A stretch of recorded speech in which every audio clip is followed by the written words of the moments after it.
That's kind of the hope. What's up, Katie? Did you vote for Trump? I did not, but I would have Okay, how old are you? if I had voted. I did not vote for anyone. How old are you? I am currently 18. I was not 18 when the election took place, Okay, but okay. Yeah, sure. Let's I live just in a conservative house, so I probably would have also voted for Trump. sure. That's fine. Let's just get a quick confirmation on the age. What year are you born in? I was born in 2007, February 2007. 8th, 2007. Okay, yeah, you would have turned 18 after the election. That's fine. That's fine with me. That's fine with me. Yeah. So why do you support the Trump administration? For me, it would have been more of a like situation with the housing prices. I feel like under the Biden administration, housing was really extremely expensive, and when Kamala went on the show and she said that she wouldn't do anything different than the Biden administration, Bro, I that sort of sparked a red flag for me that well, I wouldn't be able to buy a house when I move out of my parents. Katie, So I that was mostly my reason. Katie. Kamala Harris ran on housing affordability policy, and in fact, the policy was designed for you, a first-time homebuyer. So she ran on a $25,000 subsidy. She wanted to give you $25,000 to buy a house. Okay, Then why didn't she that's it. mention that when she was asked what she would do differently? Um, It so just seems to me that there so I was want to I want some to sort of I want to clarify. So she was asked a question: what would have you done differently than Biden? Like that was probably what she would have done differently in the last 4 years, not with her campaign moving forward. And she made this housing affordability policy literally so well known. In fact, I'd even argue that her $25,000 housing affordability policy was her most known policy of the entirety of her administration. So I just want to ask a quick question: what is Donald Trump's housing affordability policy? See, that I'm not entirely sure on. Okay, I told you I lived in a conservative house, and I'm getting the information from my parents. But as someone who is currently I live in New Jersey. So Wait. What did your parents tell you his housing affordability policy was? again, they told me was that his main goal was number one to get illegal immigrants out of this country. And when there are illegal immigrants in here, they are purchasing houses and they're just skyrocketing prices, Dude, everything like that. Plus the other aspect, I actually did have a question on for you on this. housing prices go up. Housing prices go up with when it is the case if we were to do mass deportation. Do you want to know why? Actually, yeah, I'd love to. Yeah, because we like cut millions of people from our labor force. Like the main issue, there's two main issues with the housing market right now. The first main issue with the housing market is that we have massive corporations buying single family homes. What did Kamala Harris want to do? She wanted to stop big corporations like BlackRock or Vanguard from buying single family units. Okay, that's one side of the coin. The other side of the coin, insofar as why we have high housing prices today, is a lack of supply. There's not enough people going out there and building new houses. Okay, there's a lot of reasons why, but one reason why, or one thing that would make it worse, is if we had a smaller labor force.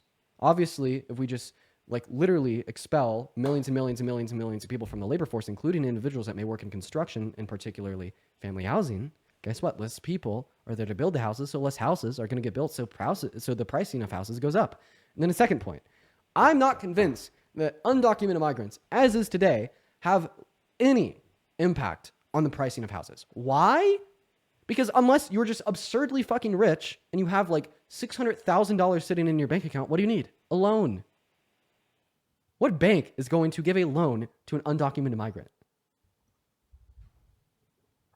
Yeah, see, this is why I like hopping on these calls because that was something I wasn't aware of.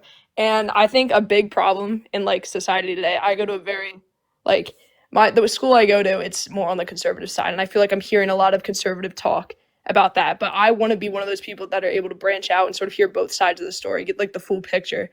And I also do feel like there is sort of the issue with, some people on in your party, in the Democratic Party, who don't fully understand both sides of the story, don't fully understand that not all conservatives are racist, y'all like white old men who are just all pro gun, pro Trump. Like there are some people I feel like me who identify with the conservative party, but Um, only voted Trump because she heard these certain things.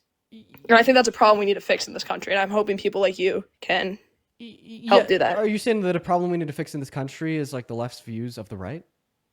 No, the problem we need to fix in the country is more centralized views. It's like bringing people together? Sort of like that. I think false media, false TikTok, false everything is just really huge issue. Yeah, It's it just it's exploits horrible, it and I think exploits a it lack of falls to both sides though. it. Well, it disproportionately falls to the side of Trump. I mean, the only reason why I think that Donald Trump is a popular and very successful politician in America, in modern American history, was because he was the first one to really recognize that you could exploit ignorance, you could exploit a lack of critical thought, and you could exploit a lack of education on politics and surrounding social issues by lying to people with confidence, with no remorse. I think I before will say Donald I'm very Trump, disappointed in his overseas policy. I really thought with him in here that he would de-escalate the situation in Ukraine and Russia, and it seems like he's yeah, sort of doing the yeah, opposite. That was another I would, reason why I probably I would would have like to. gone on the side of Trump. Yeah, I'd like to just finish real quick, but that's good that you recognize that policy is bad. I think before Trump that we didn't really see such a willingness from mainstream politicians to just lie to their base. Okay, would I be crazy if I said that no politician had ever lied before Trump? Absolutely. I'd be so crazy if I said that. That's not what I'm saying. What I'm saying is rather that I don't really think that we've seen a politician as willing and as happy to be an opportunist in the sense of lying to your base without remorse for literally only trying to put yourself further ahead. And that is what MAGA ushered into the GOP. And that is now what the GOP stands 10 toes in the sand behind. And that is why we see such a high level of exploitation of political ignorance and lack of critical thought and education today in America compared to what we've seen in the past. And I will say I do appreciate you for kind of being honest and coming up here to engage in a critical discussion. I do think that obviously if you're being raised in a conservative area with conservative friends and a conservative family, that you are going to accept conservative views. The reason why I think that is obviously true is because, I mean, it was the same way for myself for a long time. But I think that engaging in these discussions is really, really good. So is there anything else you want to talk about before I move on to the next guest? I sort of also wanted to talk about just the foreign policy. Like Oh, wait, Donald wait, Trump, I wait, feel like has wait, wait, completely wait, lied wait, about wait, what wait, wait, his wait, plan was. wait, wait. Are you 16? I am not 16. I'm getting reports that in your bio on another platform it says you're born in '08. Just be I honest. am. Just be honest. Just be I was honest. born in '07. I was born in '07. Okay, all right. But Then I'm not gonna baselessly believe the people in the you chat. can kick me if you want, just for your own safety. That's all right. I can give someone else a chance. No, I'll just double check what they're saying. Go ahead.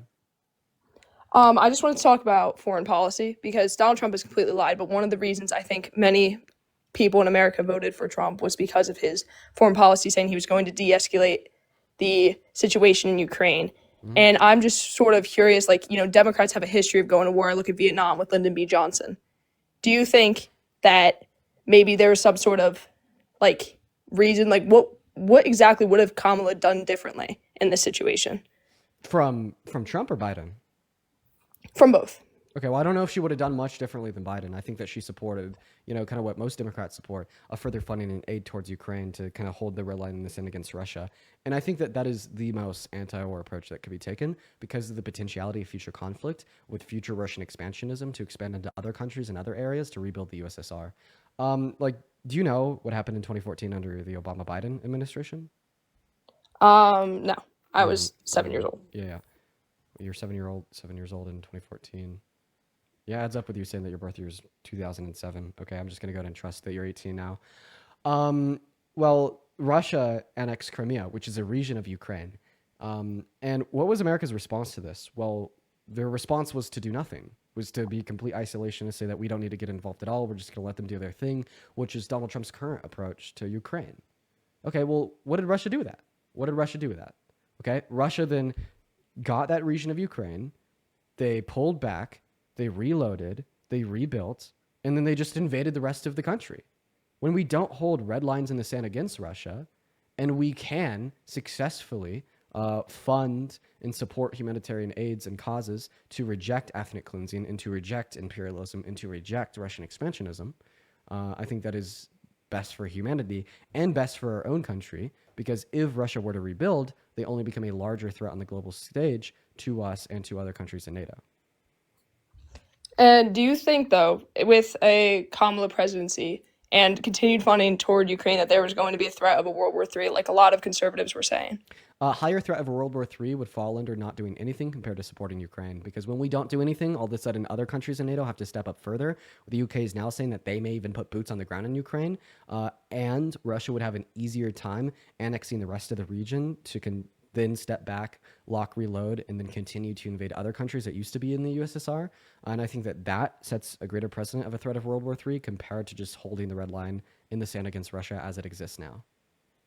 All right, well, I guess we can both pray that we don't go to a World War III. Thank you so much for talking to me, though. Like, I really appreciate just being able to be educated outside of the bubble I live in. Yeah. Was there anything else you wanted to talk about? No, I think that sums it up perfectly. I'll stay on the live and hear what other people have to say. Have a good one, Katie. Have a good one, Katie. I do appreciate you for coming up here and being good faith. A lot of you guys in the chat were like speculating that she was like younger, like 16 or 17. I looked for evidence. I couldn't find it. And then honestly, like her birth year lined up with a couple statements that she had made. But you know, maybe based upon like what we've seen in the past with other guests, because she was so respectful and open-minded, shit, she may have been a minor. I don't know what it is. Like the younger people that will like come up on my live, like LARPing as adults, saying that they're older than they are, but meanwhile they're like children, are the most respectful, which is really bad. Like I wish that, you know, the adults could act, we could act as more adults than the children, right?